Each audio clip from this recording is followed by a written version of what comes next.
Halo pemirsa, pada kesempatan kali ini saya akan menjelaskan mengenai pajak penghasilan pasal 21 berdasarkan Undang-Undang Harmonisasi Peraturan Perpajakan. Materi ini disusun berdasarkan buku yang ditulis oleh Agustina Prativi Nugraheni dan juga Siti Afidatul Khotijah.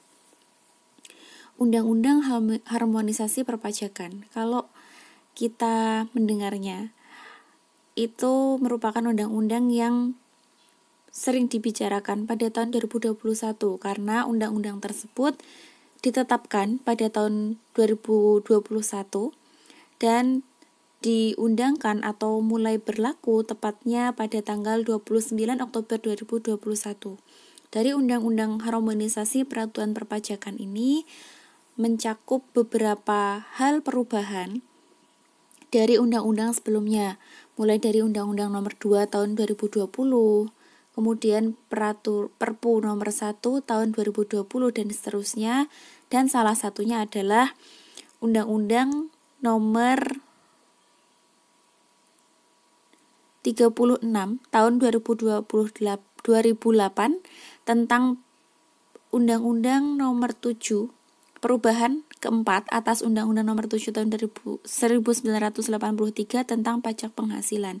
Nah, pajak penghasilan yang dibahas di sini salah satunya yang berubah ternyata adalah tentang pajak penghasilan pasal 21. Yang mana kita tahu PPh pasal 21 ini dialami oleh sebagian besar masyarakat di Indonesia, sehingga kita perlu mengetahui apa yang berubah dari Undang-Undang Harmonisasi Peraturan Perpajakan terkait dengan pajak penghasilan pasal 21. Pada video kali ini, kita akan membahas mulai dari pemotong pajak penghasilan pasal 21, kemudian subjek pajak dan bukan subjek pajak PPh pasal 21. Yang ketiga, objek pajak dan bukan objek pajak PPh pasal 21, kemudian dasar pengenaan pajak dan tarif pajak, pajak penghasilan pasal 21 untuk pegawai tetap dan penerima pensiun berkala, pajak penghasilan pasal 21 pegawai tidak tetap, dan yang terakhir adalah pajak penghasilan pasal 21 bukan pegawai. Yang pertama, pemotong pajak penghasilan pasal 21. Nah, berdasarkan undang-undang, pemotong pajak penghasilan pasal 21 ini adalah dari pemberi kerja. Pemberi kerja ini bisa terdiri dari orang pribadi maupun badan atau cabang ataupun perwakilan unit suatu perusahaan. Kemudian yang kedua adalah bendahara atau pemegang kas pemerintah. Nah, ketika instansi tersebut adalah instansi pemerintah, maka yang akan memotong PPh pasal 21 dari karyawan di situ adalah bendahara atau pemegang kas pemerintah. Yang ketiga adalah dana pensiun, badan penyelenggara jaminan sosial, pajak penghasilan tenaga kerja, dan badan-badan lain. Nah, ini berlaku bagi seseorang yang menerima dana pensiun, maka PPh pasal 21 akan dipotong oleh badan penyelenggara jaminan sosial tersebut. Yang keempat adalah orang pribadi yang melakukan kegiatan usaha. Nah, ketika seseorang bekerja kepada orang lain yang memiliki perusahaan, maka orang pribadi yang punya usaha tersebut berperan sebagai pemotong pajak penghasilan pasal 21. Kemudian yang terakhir adalah penyelenggara kegiatan, termasuk badan pemerintah, organisasi yang bersifat nasional dan internasional. Jadi meskipun instansi tersebut tidak memotong gaji seseorang untuk PPh pasal 21, tapi ketika instansi tersebut adalah suatu penyelenggara kegiatan, misalnya penyelenggara seminar, kemudian penyelenggara event-event tertentu, maka dia juga akan berperan sebagai pemotong pajak penghasilan pasal 21. Nah, siapa yang dipotong di sini? Yang dipotong di sini adalah pihak-pihak yang menerima penghasilan dari kegiatan tersebut. Misalnya ketika mengadakan seminar, narasumber yang hadir pada seminar tersebut nantinya akan dipotong pajak penghasilan pasal 21. Kemudian yang selanjutnya adalah pemberi kerja yang tidak berkewajiban melakukan pemotongan. Nah, di sini ada beberapa. Yang pertama adalah kantor perwakilan negara asing, karena dia berasal dari negara asing sehingga tidak berkewajiban memotong. Yang kedua adalah organisasi internasional yang telah ditetapkan oleh Menteri Keuangan. Jadi tidak semua organisasi internasional, tapi harus yang ditetapkan oleh Menteri Keuangan. Kemudian yang ketiga adalah pemberi kerja orang pribadi yang tidak melakukan kegiatan usaha atau pekerjaan bebas yang semata-mata mempekerjakan orang pribadi untuk melakukan pekerjaan rumah tangga. Nah, ketika seseorang bekerja pada orang lain, tapi konteksnya di sini adalah untuk pekerjaan rumah tangga, maka dia tidak akan memotong PPh pasal 21. Yang terakhir adalah pekerjaan bukan dalam rangka melakukan kegiatan usaha atau pekerjaan bebas. Kemudian selanjutnya, mengenai subjek pajak penghasilan pasal 21. Nah, siapa saja yang berkewajiban membayar PPh pasal 21, baik itu dipotong dari gajinya atau ditanggung oleh instansi tempat dia bekerja. Yang pertama adalah pegawai. Pegawai ini adalah orang yang bekerja pada suatu perusahaan atau suatu instansi. Kemudian yang kedua adalah penerima uang pesangon.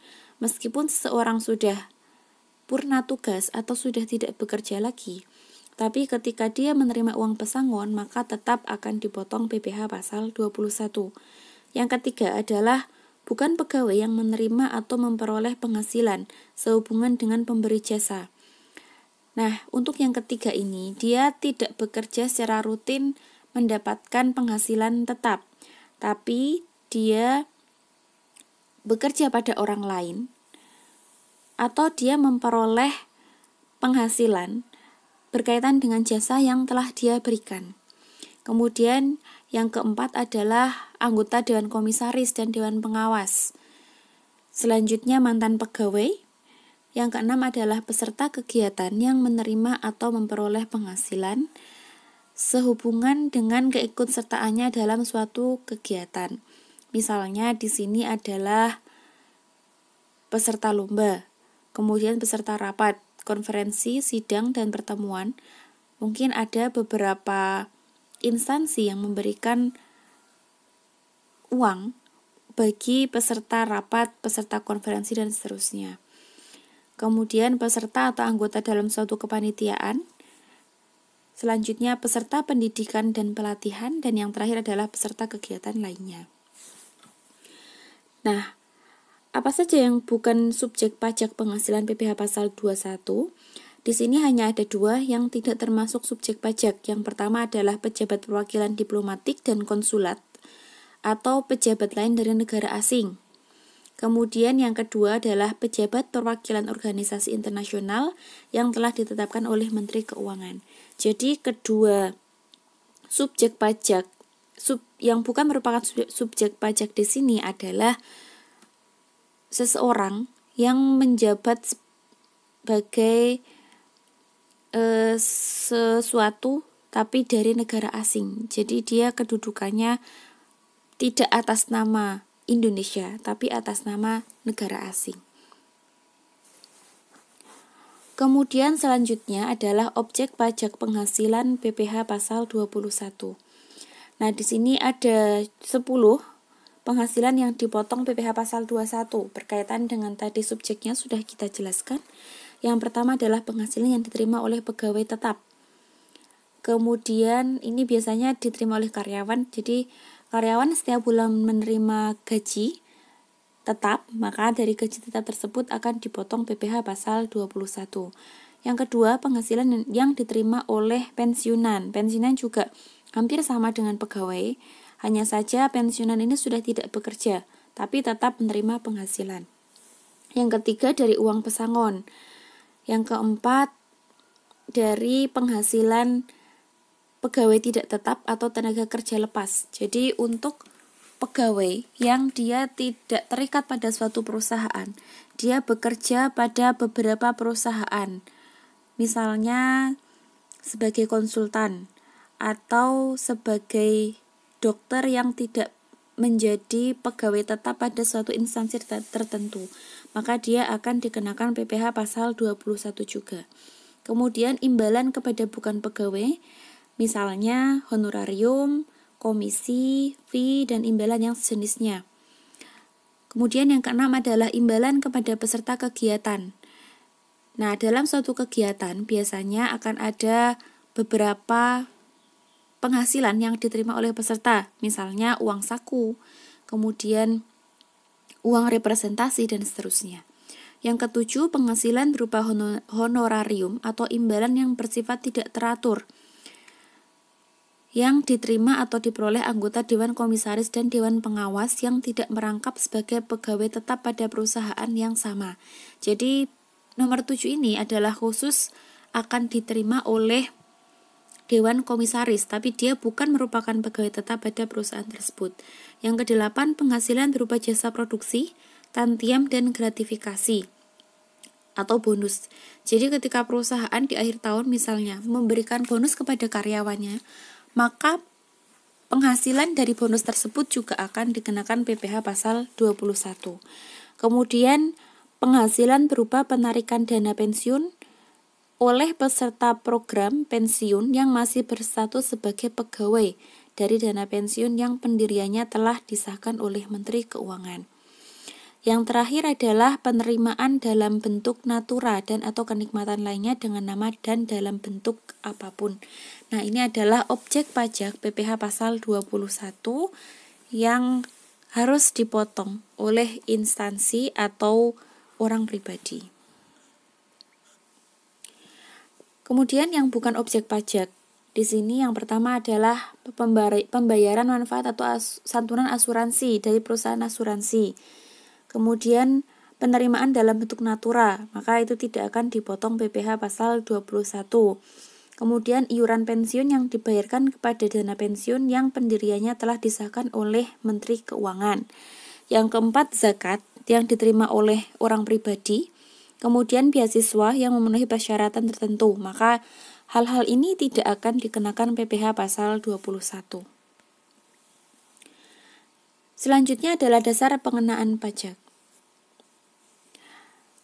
Penerima penghasilan kena pajak di sini antara lain tadi pegawai tetap, kemudian penerima pensiun berkala, pegawai tidak tetap yang penghasilannya per bulan di atas Rp4.500.000, kemudian bukan pegawai yang dimaksud dalam peraturan nomor 16/PJ/2016 pasal 3C yang menerima imbalan yang sifatnya. Kemudian, seseorang yang menerima penghasilan melebihi Rp450.000 per hari yang berlaku bagi pegawai tidak tetap atau tenaga lepas sepanjang penghasilan kumulatifnya per bulan itu melebihi Rp4.500.000. Kemudian, 50% dari penghasilan bruto yang berlaku bagi bukan pegawai. Contohnya di sini adalah untuk dokter. Kemudian, yang keempat, jumlah penghasilan bruto yang berlaku bagi penerima penghasilan selain penerima penghasilan sebagaimana yang dimaksud dalam 3 poin di atas. Jadi ini adalah poin-poin dasar pengenaan pajak bagi pegawai tetap dan seterusnya. Selanjutnya adalah tarif pajak. Nah, ini adalah salah satu hal yang berubah dari undang-undang sebelumnya, yaitu Undang-Undang Nomor 36 Tahun 2008 dan yang terbaru Undang-Undang HPP. Jadi tarif pajak yang lama itu kita hanya mengenal 4 lapisan atau 4 rentang. Lapisan tarif 1, 2, 3, dan 4, yaitu rentang pertama 0 sampai 50 juta, tarifnya 5%. Yang kedua 50 sampai 250, 15%, dan seterusnya. Yang terakhir adalah lebih dari 500 juta, itu akan dikenakan 30%. Nah, kalau kita lihat pada Undang-Undang HPP, di sini rentang atau lapisan tarifnya berubah menjadi 5. Dan perubahan-perubahan yang terjadi adalah pada lapisan pertama, lapisan kedua, lapisan keempat, dan juga ada tambahan untuk lapisan ke-5. Yang pertama adalah lapisan pertama. Apa yang berubah di sini? Bisa teman-teman lihat perubahannya adalah rentang penghasilannya yang awalnya 0 sampai 50 juta, di sini berubah menjadi 0 sampai 60 juta. Itu akan dikenakan tarif 5%. Kemudian yang kedua, dimulai dari 60 juta. Jadi lebih dari 60 juta sampai 250 juta itu akan dikenakan 15%. Kemudian perubahan selanjutnya adalah pada lapisan keempat, yaitu 500 juta ke atas. Awalnya di Undang-Undang Pajak Penghasilan. Tapi setelah ada Undang-Undang HPP, di sini tarifnya menjadi lebih dari 500 juta sampai 5 miliar. Nah, di sini ada batasan 5 miliar karena ketika seseorang yang berpenghasilan lebih dari 5 miliar atau dia akan masuk tarif lapisan ke-5, dia akan dikenakan pajak sebesar 35%. Jadi ada penambahan lapisan, yaitu lapisan terakhir.